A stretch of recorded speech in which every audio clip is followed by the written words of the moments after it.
जादुई बस्ता। रजनी अपनी बूढ़ी नानी के साथ एक टूटे फूटे घर में रहती थी। उनका एक दूसरे के अलावा कोई न था। वे दोनों एक दूसरे के साथ खुश रहते थे। रजनी बहुत छोटी थी। उसे पढ़ने का बहुत शौक था, लेकिन मजबूरी के कारण वो नहीं पढ़ पाती थी।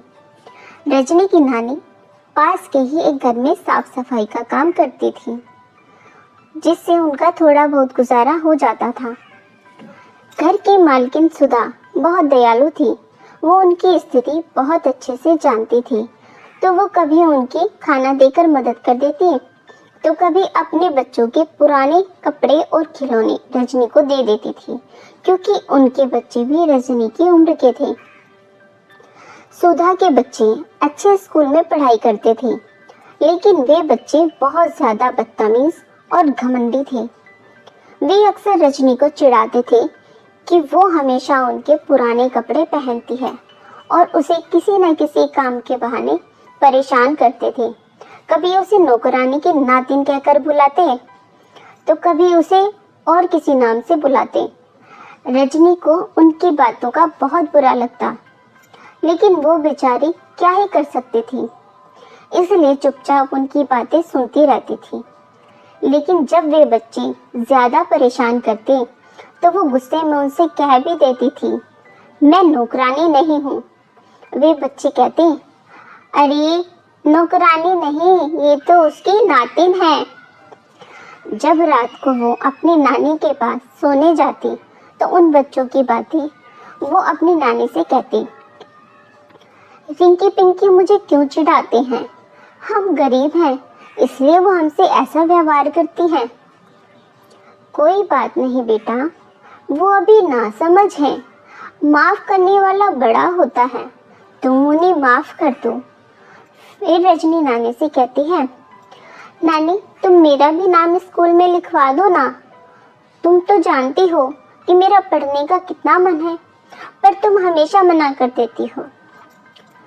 अरे बेटा, मैं जानती हूँ तुम पढ़ना चाहती हो और मेरा भी मन करता है कि तू खूब पढ़े, रिंकी पिंकी की तरह स्कूल जाए, पर उसके लिए बहुत पैसे चाहिए। स्कूल में नाम लिखाने, कॉपी किताब, स्कूल की वर्दी, जूते और सबसे ज़रूरी बस्ता मैं कहाँ से लाऊंगी इन सब के लिए इतना पैसा? मुझे कुछ नहीं पता, मुझे स्कूल जाना है बस। रजनी वैसे तो बहुत ही शांत और समझदार बच्ची थी, लेकिन ना जाने कैसे वो इतनी जिद कर रही थी। बेचारी नानी ने भी दुखी होकर उससे कहा, ठीक है, मैं कल मालकिन से बात करती हूँ। अगले दिन रजनी की नानी जब काम पर पहुँचती है, तो बड़ी दुखी होकर काम करती है। वो समझ नहीं पा रही थी कि मालकिन से कैसे कहे, लेकिन सुधा ने खुद ही पूछ लिया, अरे कमला अम्मा, आप इतनी परेशान क्यों हैं? क्या कोई बात है? हाँ मालकिन, रजनी आजकल रोज पढ़ने की जिद पकड़कर बैठ जाती है, तो ये तो अच्छी बात है कि उसे स्कूल जाना है। हाँ वो तो ठीक है, पर मैं इतना पैसा कहाँ से लाऊंगी? चाहती तो मैं भी हूँ कि वो पढ़े लिखे। क्या आप मेरी मदद करेंगी किसी छोटे स्कूल में उसका दाखिला कराकर? हाँ क्यों नहीं, कल ही तुम मेरे साथ चलना। अगले दिन सुधा और कमला दोनों रजनी का पास के ही एक स्कूल में दाखिला करा देती हैं। स्कूल से उसे किताबें कापी मिल जाते हैं, लेकिन बस्ता तो अब उसे खुद ही खरीदना था। सुधा रजनी से कहती है, रिंकी पिंकी का पुराना बस्ता रखा है, तो रजनी तुम उसे लेकर स्कूल जाया करना। रजनी खुश तो हो जाती है कि उसने स्कूल जाना शुरू कर दिया, लेकिन वो चाहती थी कि स्कूल में सारी चीज़ें उसे नई नई मिले, नई कॉपी, नई किताबें, नया बस्ता। पर फिर भी वो इस बात से खुश थी कि उसका स्कूल जाना तो शुरू हुआ। अगले दिन जब वो पुराना बस्ता लेकर जाने लगी, तो वो बस्ता रास्ते में ही फट गया।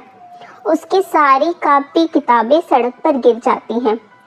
रजनी जोर जोर से रोने लगती है। तभी अचानक से कहीं से एक आवाज आती है, रजनी क्या हुआ, तुम क्यों रो रही हो? रजनी जैसे ही ऊपर देखती है तो वहाँ सुंदर सी परी होती है। रजनी उससे पूछती है, आप कौन हो और मेरा नाम कैसे जानती हो? परी कहती है, मैं एक परी हूँ और अच्छे बच्चों की सहायता करती हूँ। मैं जब यहाँ से गुजर रही थी तो तुम्हें रोते देखा, तुम्हारी मदद के लिए तुम्हारे पास आ गई। अब जल्दी बताओ तुम क्यों रो रही हो? रजनी कहती है, हम बहुत गरीब हैं, बड़ी मुश्किलों से मेरी नानी ने मेरा दाखिला स्कूल में कराया। जो बस्ता हमारी मालकिन ने दिया वो फट गया। आज मेरा स्कूल में पहला दिन है और मेरा बस्ता फट चुका है। सारी किताबें रास्ते में बिखर गई हैं। मैं नया बस्ता कहाँ से लाऊंगी? अरे तो तुम चिंता मत करो, ये लो नया बस्ता। ये बस्ता जादुई है, तुम जो चाहो इस बस्ते से निकाल सकती हो। हाँ, पर इसका इस्तेमाल कभी भी गलत काम के लिए मत करना। रजनी अपनी किताबें बस्ते में रखती है और स्कूल चली जाती है। स्कूल जाकर देखती है कि वो जो खाना लाई थी वो खराब हो गया था। तो उसे परी की बात याद आती है और उसने उस बस्ते के अंदर खाने की इच्छा से हाथ डाला तो बड़ा स्वादिष्ट खाना बस्ते से बाहर आया। रजनी ने पेट भरकर खाना खाया और मन ही मन परी को बस्ते के लिए धन्यवाद दिया। घर जाकर उसने नानी को सारी बातें बताई और जो जो चीज़ की ज़रूरत उसे या उसकी नानी को पड़ती वो उस बस्ते से मांग लिया करती। नानी ने दूसरों के घरों में काम करना बंद कर दिया था। रिंकी पिंकी ने भी रजनी से दोस्ती कर ली थी। धीरे धीरे उनकी स्थिति सुधरने लगी। वे अब और दूसरे गरीबों की मदद करने लगी थी। अब नानी और रजनी खुशी खुशी रहने लगी थी। उनका अब सुंदर घर था। रजनी अच्छे और बड़े स्कूल में पढ़ने लगी थी। किसी भी चीज़ की उनके पास कमी नहीं थी।